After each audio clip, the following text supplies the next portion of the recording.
Social మీడియాలో కొందరు క్రైస్తవులు ఎలా తయారు అయ్యారు అంటే, ఎంత భయంకరంగా ఉన్నారు అంటే, సోషల్ మీడియాలో ఫేస్‌బుక్‌లో, ఇన్‌స్టాగ్రామ్‌లో, యూట్యూబ్‌లో ఒక స్త్రీ ఉన్నది.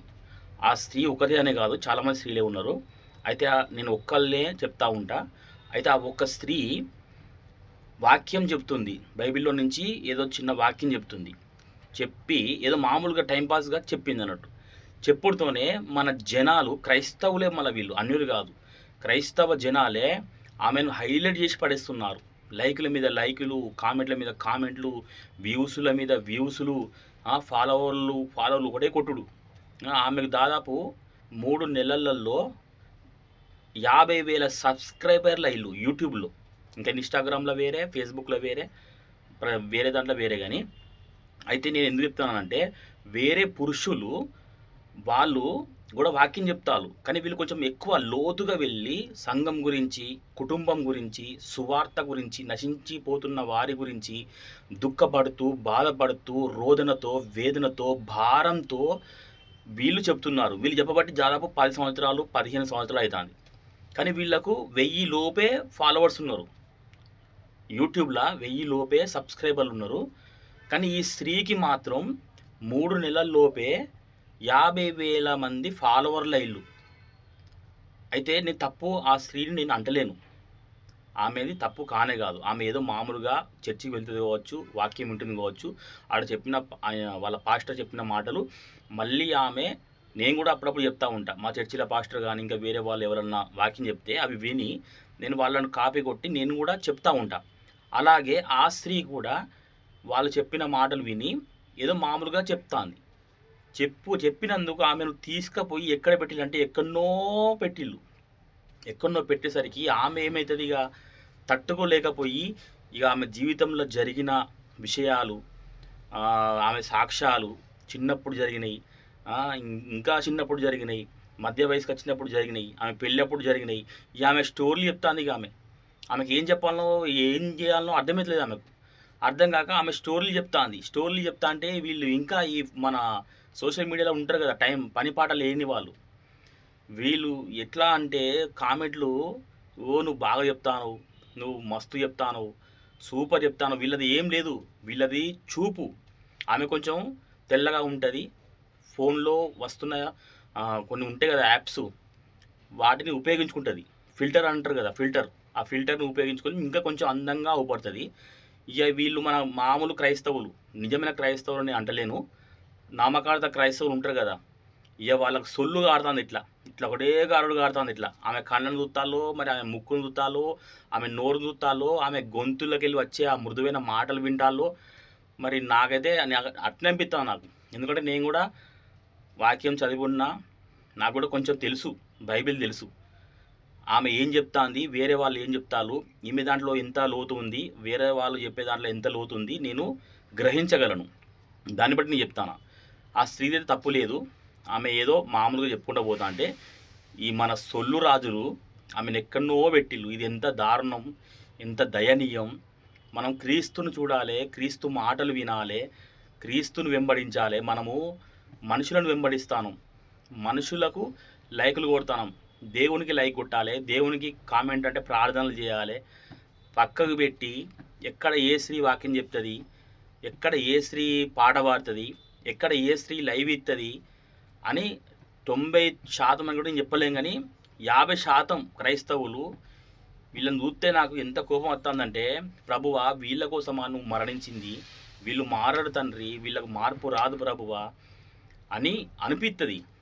కానీ దేవుడు వాళ్ళని మారుస్తాడని మళ్ళా అనిపిత్తది. దేవునికి అసాధ్యమైనది ఏది లేదు, సమస్తము సాధ్యమని మళ్ళా అనిపిస్తది. ఎందుకు బాబు ఇలా? హ్మ్. అందరికి ఉన్నట్టే ఆమెకు ఉన్నాయి. ఆమెకున్నట్టే మనందరికి ఉన్నాయి.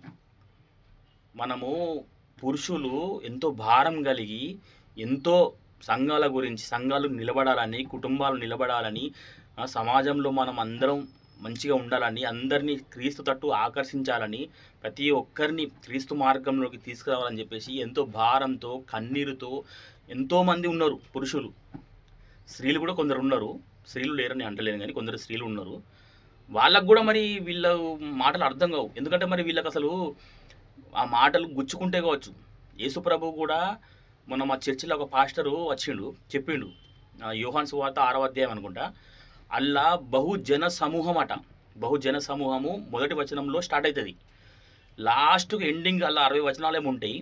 లాస్ట్కి ఎండింగ్ వచ్చేసరికి ఆయన చెప్పే మాటలను బట్టి ఆయనను వెంబడించే వాళ్ళట కొందరు అద్భుతాలు చూడాలని వస్తారట, కొందరు ఆశ్చర్య కార్యాలు చూడాలని వస్తారట, కొందరు అధికారం లేదా బిరుదులు పొందాలని వస్తారట, కొందరు స్వస్థతల కోసం వస్తారట యేసుప్రభు దగ్గరికి, కొందరు తిండి కోసం వస్తారట. అలా రకరకాలుగా వ్యక్తులు యేసుప్రభు దగ్గరికి వస్తారట. అయితే యేసుప్రభు ఏమంటాడు, వాళ్ళ మీద కొన్ని కఠినమైన మాటలు చెప్తాడు. కఠినమైన మాటలు చెప్పడంతోనే ఆ జనసమూహం అంతా పారిపోతుంది. అమ్మో ఇలాంటి విషయాలు ఎవరు సహించగలరు, ఎవరు వినగలరు, ఇవి ఎవరు చేయగలరు, మేము చేయమని చెప్పేసి అందరూ పారిపోతారు. తర్వాత అక్కడ 12 మంది శిష్యులు మిగులుతారు. మీరు కూడా వెళ్ళిపోండి అని అంటే వాళ్ళు వెళ్ళిపోరు, వాళ్ళు ఉంటారు. పేతురు అంటాడు, మేము ఎక్కడికి వెళ్ళగలం ప్రభువా, నీవే నిత్య జీవపు గల మాటలు గల వాడవు అని చెప్పేసి అంటే ఇక 12 మంది శిష్యులు యేసుప్రభుతో ఉంటారు. కానీ యేసుప్రభుని సిలువ వేసేటప్పుడు ఈ 12 మంది కూడా పారిపోతారు, యేసుప్రభు ఒక్కడే మిగులుతాడు. అప్పుడు యేసుప్రభునే విడిచిపెట్టిళ్ళు. కానీ ఈరోజు జనాలు ఒక స్త్రీ వాక్యం చెప్తుంటే, ఫోన్లో ఆరాధన నడిపిస్తుంటే, పాటలు పాడుతుంటే జనాలు వ్యూస్ లైవ్ పెడితే మాత్రం 100, 200, 300, 400 అట్లా వస్తాయి. ఎందుకు? ఏమొస్తుంది? అట్లా చూస్తే ఏమొస్తుంది? ప్రపంచంలో స్త్రీలు లేరా, పురుషులు లేరా, మనకు భార్య లేదా, పిల్లలు లేరా, మనకు అక్క చెల్లెలు లేరా, మన తల్లి లేదా? దేవుడేమంటాడు, ఒక స్త్రీని మోహపు చూపుతో చూచు ప్రతివాడు వ్యభిచారము చేసిన వాడగును అని బైబిల్లో ఉంటుంది. కానీ నాకు అట్టెంపిస్తుంది, వీళ్ళు ఆ కళ్ళను చూస్తాలు, ఆమె ముక్కును చూస్తాలు, ఆమె పెదవులను చూస్తాలు, ఆమె పండ్లను చూస్తాలు, ఆమె గదవను చూస్తాలు, ఆమె ముఖాన్ని చూస్తాలు, ఏ డ్రెస్ వేసుకున్నది, ఏ లిప్స్టిక్ పెట్టుకున్నది, ఏ ఐబ్రోస్ పెట్టుకున్నది, ఇవే చూస్తాలు వాళ్ళు. ఖచ్చితంగా చెప్పగలను. ఎందుకు నేను ఇలా చెప్తున్నానంటే, మరి పురుషులు ఈమె కంటే ఇంకా గొప్పగా 4 రెట్లు కాదు 10 రెట్ల గొప్పగా చెప్తున్నారు యేసుప్రభు గురించి. ఆయన సువార్త వ్యాప్తి కోసం, ఆయన రాజ్య నిర్మాణం కోసం, ఇంకా ఎన్నో మర్మాలు, లోతైన విషయాలు, ఆత్మీయ విషయాలు ఎన్నో చెప్తున్నారు. మరి వాళ్ళకెందుకు వస్తలేవు వ్యూస్, వాళ్ళకెందుకు కామెంట్లు వస్తలేవు, వాళ్ళకెందుకు సబ్స్క్రైబర్లు పెరుగుతలేరు? దాన్ని బట్టి నేను చెప్తున్నా. నేను ఆ స్త్రీని తప్పు అని అంటలేను, ఈ చూసే పురుషులనే. మళ్ళీ ఇంకోటి నేను గమనించిన, ఆ స్త్రీకి లైకులు కొట్టేటోళ్ళని మొత్తం గమనిస్తే 95% పురుషులే ఉన్నారు, ఒక 5% స్త్రీలు ఉన్నారు. ఇక వేరే పురుషులను నేను గమనించినప్పుడు సగం స్త్రీలు ఉంటారు, సగం పురుషులు ఉంటారు. మళ్ళీ అది కూడా తక్కువ వ్యూస్, తక్కువ లైక్, తక్కువ కామెంట్లు. మన క్రైస్తవం ఎటుపోతుంది? ఇలా దారి తప్పిపోతే ఎలా? మనం రక్షించబడింది మనం ఎందుకు? ఈ స్త్రీలు చెప్పే సొల్లు మాటలు వినడానిక? అంటే స్త్రీలు కూడా గొప్ప గొప్ప వాళ్ళు కూడా ఉన్నారు, నేను వాళ్ళని అంటలేను. ఆమెకు ఏం తెలియదు, ఆమెకు ఏం రాదు, ఆమెకు ఏం చెప్పాలో అర్థమవుతలేదు. రోజుకో సబ్జెక్టు ఏం చెప్పాలని తర్జన భర్జన అయితే వాళ్ళ భర్త చెప్తాడు పాపం, వాళ్ళ పిల్లలు చెప్తారు. ఆమెకు భర్త ఉన్నాడు, పిల్లలు కూడా ఉన్నారు. కానీ వాళ్ళు చెప్తే వాళ్ళది ఈమె చెప్తాను కావచ్చు అని నాకు అనిపిస్తుంది. పురుషుల్లారా, మనం మారాలి, మనం ఖచ్చితంగా మారాలి. ఇది కరెక్ట్ కాదు. రేపు మనం చనిపోతే మన క్రీస్తును వెంబడిస్తానం అనుకుంటాం, కానీ క్రీస్తును మనం వెంబడిస్తలేం. వ్యక్తులను వెంబడిస్తాను, మనుషులను వెంబడిస్తాను. మనుషులను మన హృదయంలో పెట్టుకున్నాం, దేవుణ్ణి మన హృదయంలో పెట్టుకోలే. యేసుక్రీస్తును మనకు ఇంకోటి ఏంటంటే, యేసుక్రీస్తును అన్నా కూడా వీళ్ళకు కోపాలు రావు, ప్రభువునంటే కోపాలు రావు. కానీ ఇప్పుడు నేను ఇలా చెప్తున్నాను కదా, ఆ స్త్రీ గురించి, ఆమె ఎవరన్నా ఫాలోవర్స్ ఉండి ఆమె ఎవరన్నా ఉంటారు కదా, వాళ్ళ కోపం వస్తుంది, వాళ్ళకు మండుతుంది నా మీద. వద్దు, మనము మార్చుకోవాలి మన జీవితాన్ని. నాకు ఇది ఎప్పటి నుంచో చెప్దాం అనుకుంటున్నాను. ఈరోజు టైం దొరికింది, పండుగ కాబట్టి, అంత బంద్ ఉన్నది కాబట్టి, నాకు సెలవు కాబట్టి ఈ విషయం ఈరోజు చెప్తున్నాను. దయచేసి పురుషుల్లారా మారండి. ఏం లేదు అక్కడ, అందరికీ ఉన్నట్టే ఉంటుంది అంతే. కానీ దేవునికి భయపడండి. దేవుడు భయంకరుడు, ప్రేమగల దేవుడు, మళ్ళీ భయంకరుడు కూడా. ఆరని అగ్నిలో కూడా వేస్తాడు, కనికరం లేకుండా వేస్తాడు. బ్రతికినంత వరకే కనికరం చూపుతాడు, చనిపోయిన తర్వాత కనికరం చూపడు.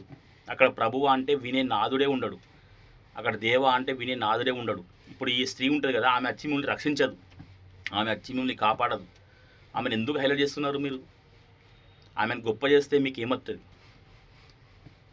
మంచి మంచి సువార్థికులు ఉన్నారు, మంచి మంచి పాస్టర్లు ఉన్నారు, ఆత్మీయ లోతైన విషయాలు చెప్తారు వాళ్ళు. ప్రభువు ఆత్మ వాళ్ళు పనిచేసి వాళ్ళు చెప్తా అంటే ఎంత గొప్ప మాటలు తెలుసా, ఒళ్ళు పులకిలించిపోతుంది నాకైతే వాళ్ళు చెప్తా అంటే. అసొంటి వాళ్ళకు ప్రోత్సహించండి, అసొంటి వాళ్ళకి సపోర్ట్ చేయండి, అసొంటి వాళ్ళకు అది చేస్తే వాళ్ళు ఇంకా ఆత్మీయంగా ఇంకా ఎక్కువ బలపడి ఇంకా ఎక్కువ చెప్తారు. మీరు వాళ్ళను బలపరచకున్నా, మీరు వాళ్ళను ప్రోత్సహించకున్నా, మీరు వాళ్ళను లెక్క చేయకున్నా కూడా దేవుడు లెక్క చేస్తాడు. వాళ్ళ వల్ల ఒక్క ఆత్మ రక్షించబడ్డా వారికి మేలే. ఈ స్త్రీ వల్ల, అంటే ఈ స్త్రీ తప్పు కాదు, ఈ స్త్రీ వల్ల మీరందరూ నశించిపోతారేమో కావచ్చు, కానీ వీళ్ళ వల్ల ప్రపంచం రక్షించబడుతుంది. వీళ్ళు కూడా మాకు లైక్స్ వస్తలేవు, మాకు వ్యూస్ వస్తలేవు, మమ్మల్ని ఎవరు సపోర్ట్ చేస్తలేరు, మాకు ఎవరు అజ్జెత్తలేరని చెప్పేసి వీళ్ళు అనుకుంటే ఇంకా మనకు భ్రష్టు పట్టిపోవు. నిజంగా ఈ పాస్టర్లు, ఈ ఒక సువార్థికులు, ఈ క్రైస్తవులు వాళ్ళ వ్యూస్ రాకపోని, వాళ్ళకు కామెంట్స్ రాకపోని, వాళ్ళు ఎంతో టైం స్పెండ్ చేసి మనకి ఏదో చెప్పాలని, ఏదో తెలియజేయాలని, మన ప్రభు మార్గంలో నడవాలని, ప్రభులోకి ముందుకు పోవాలని మనకు ఏదేదో వాళ్ళ టైం పక్క పెట్టి మనకు చెప్తూ ఉంటారు మనం మారాలని.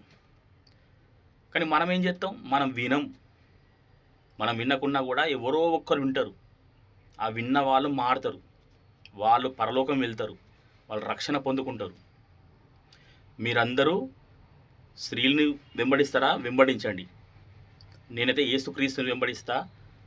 అందరూ నిజమైన క్రైస్తవులు కూడా యేసుక్రీస్తుని వెంబడిస్తారు. దయచేసి మారండి. మీరు మారాలని నేను ఈ వీడియో చేస్తున్నా. 10 నిమిషాలు దాటింది, 11 నిమిషాలు కూడా దాటుతుంది.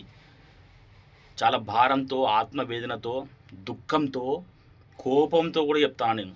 నాకు చూస్తా అంటే సోషల్ మీడియాలో ఒళ్ళంతా మండుతుంది, నాకు ఒళ్ళంతా మండుతుంది. అసలు ఇటువంటి వారి కోసం ప్రభువా నువ్వు చనిపోయినవా, వీళ్ళు మారరు అనిపిస్తుంది. కానీ మళ్ళీ దేవుడికి సమస్తము సాధ్యమే, మెల్లమెల్లగా మారుతారు అని చెప్పేసి మళ్ళీ అనిపిస్తుంది. దయచేసి స్త్రీలను వెంబడించండి, ఫాలో కొట్టండి, లైక్స్ కూడా కొట్టండి. కానీ వాళ్ళని ఎక్కడికో తీసుకువెళ్ళి ఎక్కడో కూర్చోబెట్టకండి. వాళ్ళు మన సంఘాలు కట్టేటట్టుగా మాట్లాడితే, మన కుటుంబాలు కట్టేటట్టుగా మాట్లాడితే, మనకు సువార్త చెప్పి మనము ఇతర దేశాలకు, లేకపోతే ఇతర రాష్ట్రాలకు, లేకపోతే ఇతర మన గిరిజన ప్రాంతాలు ఉన్నాయి. మన దేశంలో చాలా గిరిజన ప్రాంతాలు ఉన్నాయి. అక్కడ యేసుప్రభు అంటే ఎవరో తెలియదు. అక్కడికి మీరు వెళ్ళి చెప్పండి అని ఆమె మృదువుగా అందంగా చెప్తే ఆమె మాట విని అట్లా చేయండి. కానీ ఆమె చెప్తలేదు. నేను చూస్తాను, నేను గమనిస్తాను.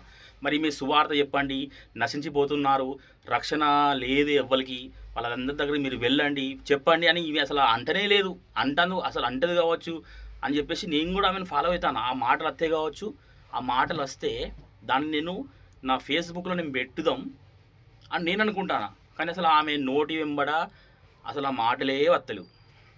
కానీ గొప్ప గొప్ప వాళ్ళు ఉన్నారు, ఎంతో భారమైన వాళ్ళు ఉన్నారు. వాళ్ళు చెప్తే వాళ్ళకు వ్యూస్ వత్తలేవు, వాళ్ళకు లైక్స్ వత్తలేవు, వాళ్ళని ప్రోత్సహిస్తలేరు, వాళ్ళను ఆదరిస్తలేరు. కాబట్టి నేను చెప్పింది నేను ఫిల్టర్ లేకుండా మాట్లాడుతాను. ఎందుకంటే వీడియో ఇది అది మన దాని ఏమంటారు, స్నాప్ ట్యూబ్ ఏదో ఉంటుంది, స్నాప్చాట్లో 2 నిమిషాలు వస్తుంది. కాబట్టి డైరెక్ట్ వీడియోలో పెట్టి చేస్తాను. మనం కూడా ఎలా ఉన్నామో అలాగే అవపడాలి. మనం కూడా అదేదో పెట్టుకొని ఇప్పుడు ఆమె గురించి చెప్పి నేను కూడా ఫిల్టర్ పెట్టుకుంటే ఈ ఆమెకు నాకు తేడా ఏందన్నట్టుగా అనుకున్నా. కానీ నేను ఫిల్టర్ పెట్టుకున్నా కూడా నన్ను ఎవరు చూడరు. కానీ ఆమెను మరి చూస్తాళ్ళు, మరి ఆమెలో మరి ఏమవుపడుతుందో. ఆమెకు పెళ్ళైంది, 2 పిల్లలు ఉన్నారు. ఆమె ఒక భర్తకు భార్య. 50,000 మంది సబ్స్క్రైబర్లు వస్తారా 3 నెలల్లో? ఈయన 15 సంవత్సరాల నుంచి చెప్తాడు సువార్త, వాక్యం చెప్తాడు. ఈయనకు 1000 మంది సబ్స్క్రైబర్ లేరు. ఎంత దారుణం! క్రైస్తవులు ఇలా ఎందుకు తయారయ్యారో నాకైతే అర్థమవుతలేదు. దయచేసి మారండి, ప్రభువు తట్టు చూడండి, బైబిల్ చదవండి, ప్రార్థనలో ఎదగండి. దయచేసి ప్రార్థనలో ఎదగండి, వాక్యం చదవండి. బైబిల్ మన చేతిలో ఉన్నది. బైబిల్లోని విషయాలు అన్నీ వాళ్ళు చెప్పేది అన్నీ బైబిల్లోని విషయాలే. మనం బైబిల్ చదువుదాం, తెలుసుకుందాం. Amen. Praise the Lord. Hallelujah. దయచేసి మారండి. ఒక్కరు చూసినా చాలు నాకు ఈ వీడియో. మారండి. Amen. Praise the Lord. Hallelujah. దేవునికి మహిమ కలుగును గాక.